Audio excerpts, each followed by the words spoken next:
नमस्कार दोस्तों, मेरे चैनल भक्ति भाव टीवी में आपका स्वागत है। तो दोस्तों, आज की इस कथा में मैं आपको बताने जा रही हूँ कि हनुमान जी कौन थे और वह किसके अवतार थे। एक बार पार्वती जी ने शंकर जी से कहा, भगवान, अपने इस भक्त रावण को कैलाश आने से रोक दीजिए, वरना किसी दिन मैं इसे अग्नि में भस्म कर दूंगी। यह जब भी आता है मैं बहुत असहज हो जाती हूँ।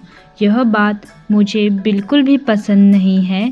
आप इसे समझा दीजिए, यह कैलाश में प्रवेश न करे।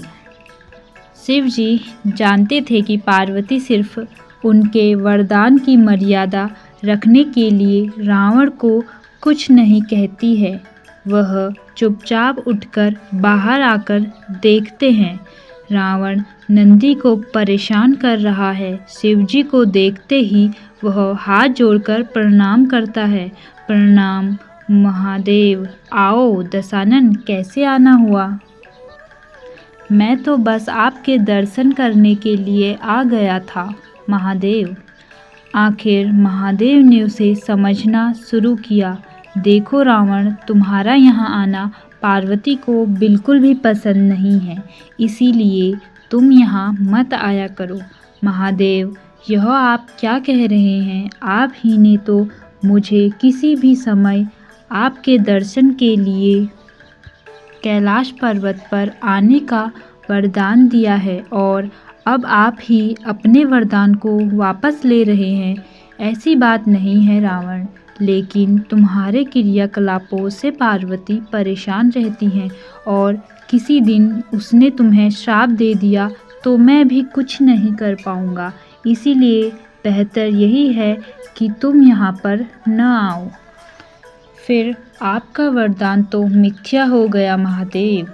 मैं तुम्हें आज एक और वरदान देता हूँ। तुम जब भी मुझे याद करोगे मैं स्वयं ही तुम्हारे पास आ जाऊंगा, लेकिन तुम अब किसी भी परिस्थिति में कैलाश पर्वत पर मत आना।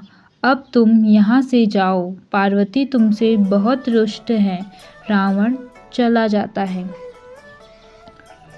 समय बदलता है। हनुमान जी रावण की स्वर्ण नगरी लंका को जलाकर राख करके चले जाते हैं और रावण उनका कुछ नहीं कर सकता है। वह सोचते सोचते परेशान हो जाते हैं कि आखिर उस हनुमान में इतनी शक्ति आई कहाँ से।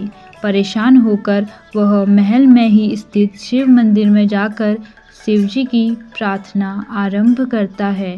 उसकी प्रार्थना से शिव जी प्रसन्न हो जाते हैं और प्रकट हो जाते हैं। रावण अभिभूत होकर उनके चरणों में गिर पड़ता है। शिव जी कहते हैं, कहो दशानन, कैसे हो?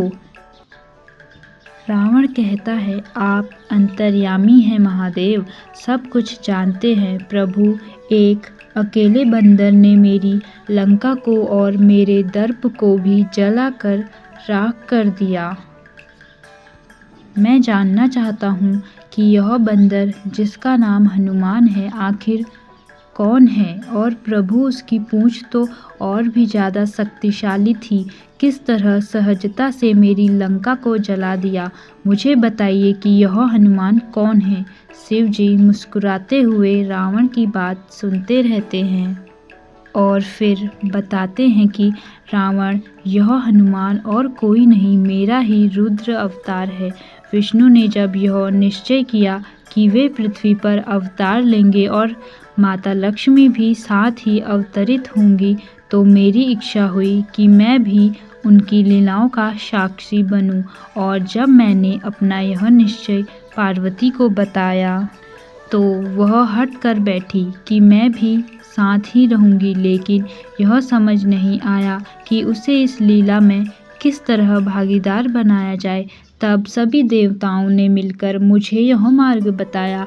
आप तो बंदर बन जाइए और शक्ति स्वरूपा पार्वती देवी आपकी पूंछ के रूप में आपके साथ रहेंगी।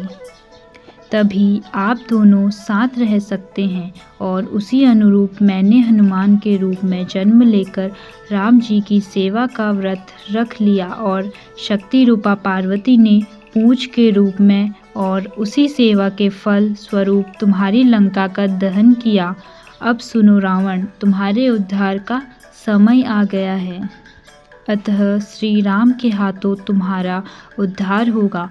मेरा परामर्श है कि तुम युद्ध के लिए सबसे अंत में प्रस्तुत होना, जिससे कि तुम्हारा समस्त राक्षस परिवार भगवान श्री राम के हाथों से मोक्ष को प्राप्त करे और तुम सभी का उद्धार हो जाए। रावण को सारी परिस्थितियाँ का ज्ञान होता है और उस अनुरूप वह युद्ध की तैयारी करता है और अपने पूरे परिवार को राम जी के समक्ष युद्ध के लिए पहले भेजता है और सबसे अंत में स्वयं मोक्ष को प्राप्त कर होता है।